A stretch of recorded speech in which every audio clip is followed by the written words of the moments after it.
So are you a fix and flipper and looking to make more money per flip? You know, HGTV makes it look so easy, but the reality is that lots of you are making these 5 common mistakes that are stealing from your profits. So if you want to have more consistent profits in your house flips, then stick around and I'll show you what those mistakes are and how to avoid them. My name is Michael Blanc and I help people become financially free through real estate.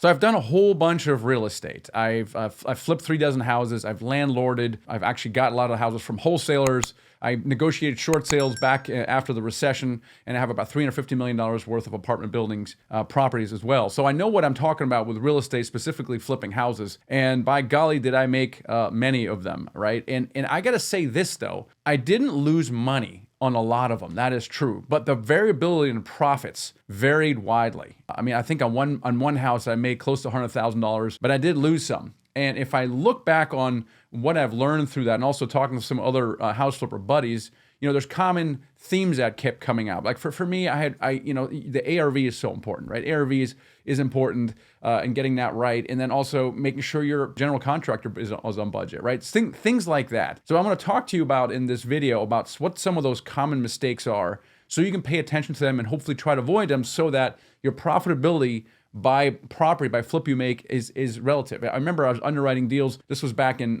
PG County, Maryland. You know, this was in 2009, 10 after the recession, right? So it was a magical time. You can still get stuff from REOs and the retail market was recovering. So I was buying stuff for 80 grand, put them in there, put 30,000 into it. I'm into it for 110 and I can sell them for $180,000. So it was really, really cool. It still didn't make it very easy. So here's kind of some of these mistakes that I made. So number one is ignoring the 70% rule. So you want to pay no more than 70% of a property's repair value minus the cost of repairs necessary to renovate the home, right? So I think you're probably familiar with the 70% rule. The problem with that is how you underwrite that, okay? So first of all, you make compromise. You're like, man, I really want to get this deal done, so you pay a little bit more. Don't do that. That's going to get you in trouble. And then number two is really be tight about your underwriting, because I have a magical spreadsheet, let me tell you, and I can make that spreadsheet say anything I want. I can make things up and all the numbers always worked, right? So the two main drivers in ARV, of course, are the after repair value itself, but also the repairs. So in the ARV, make sure that you really know how to do your comps well. And this is a mistake I made. Sometimes I came across properties that were, I couldn't comp cleanly for some reason. Maybe there was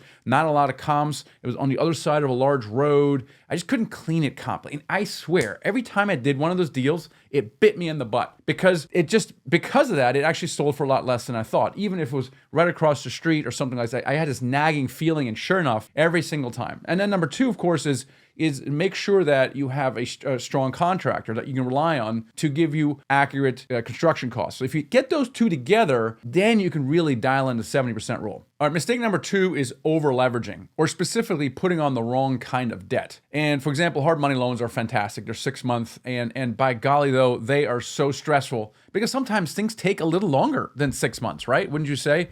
And now you have these hard money lenders breathing down your neck and in fees, et cetera, and they're bleeding the deal dry. So make sure you get the right debt. And this is also, by the way, why I started raising money from private individuals. I would give them a 12% simple interest, 6-month term.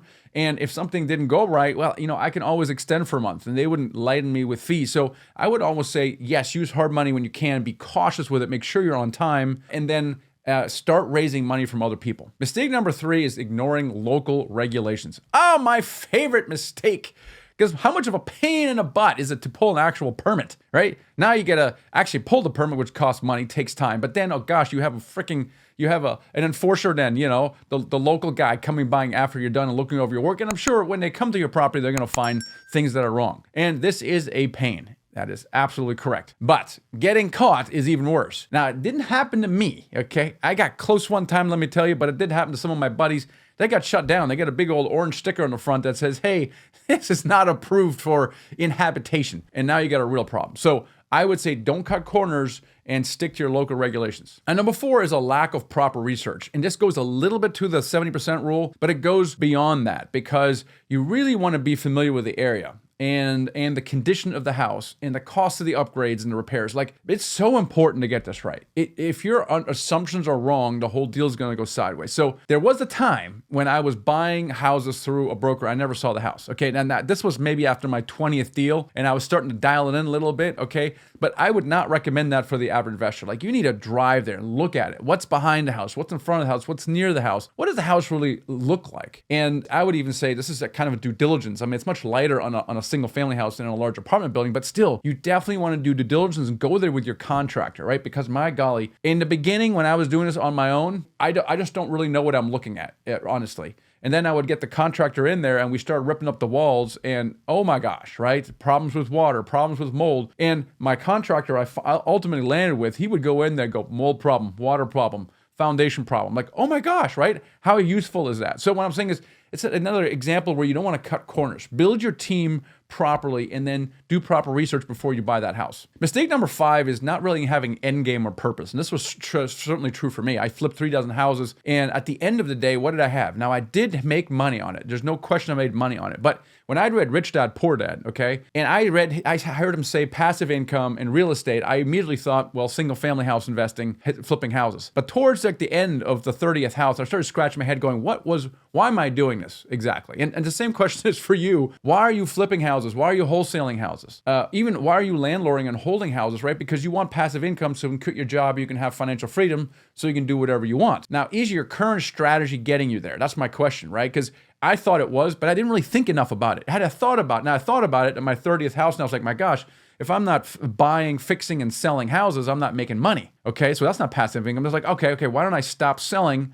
I got to figure out the financing on it, but why don't I stop selling these things and start accumulating a portfolio? Now, at the time, I could maybe get about $150 a month on profit after all expenses out, $200 for round numbers. If I wanted $10,000 a month, I would need 50 houses. And I just spent 3 years flipping 3 dozen. I was like, oh my gosh, that's not going to work.